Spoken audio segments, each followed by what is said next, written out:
RB Udhayakumar தரப்புக்கு உயர்நீதிமன்றம் எச்சரிக்கை விடுத்துள்ளது. மேலும் விவரங்களை தருகிறார் நமது செய்தியாளர் ரஃபீக் ராஜா. ரஃபீக் ராஜா, எந்த வழக்கில் நீதிமன்றம் இந்த உத்தரவை பிறப்பித்திருக்கிறது? கூடுதல் விவரம்.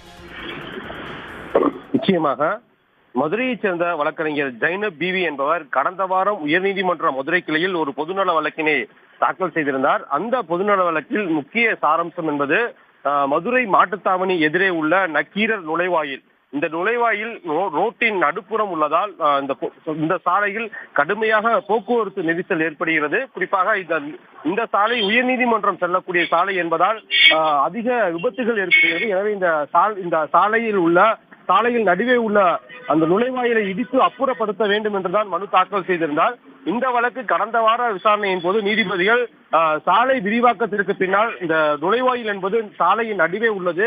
எனவே சாலை விரிவாக்கத்தின் போது இது போன்ற நுழைவாயில்களை இடித்து அப்புறப்படுத்திவிட்டு பெரிய ஒரு நுழைவாயில் கட்டிக்கொள்ளுங்களேன் என உத்தரவிட்டிருந்தார். மேலும் இந்த வழக்கில் எப்பொழுது இந்த நுழைவாயில் இடிக்கப்படும் அது சம்பந்தமான நீதிமன்றத்தில் தாக்கல் செய்ய உத்தரவிட்டு வழக்கு விசாரணை ஒத்தி வைத்திருந்தார்.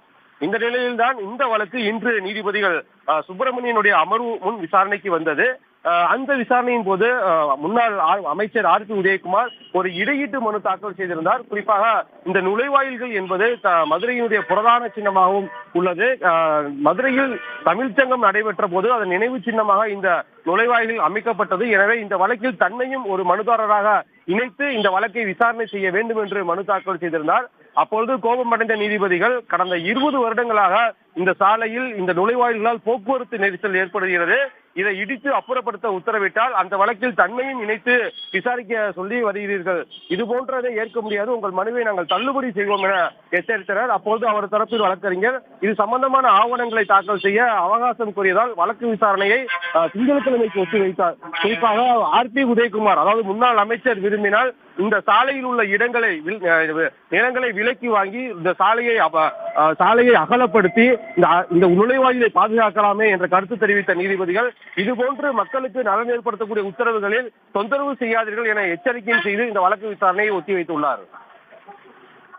விரிவான தகவல்களுக்கு நன்றி ரஃபீக் ராஜா. உடனுக்குடன் செய்திகளை தெரிந்து கொள்ள சன் நியூஸ் பெல் ஐகானை கிளிக் பண்ணுங்க.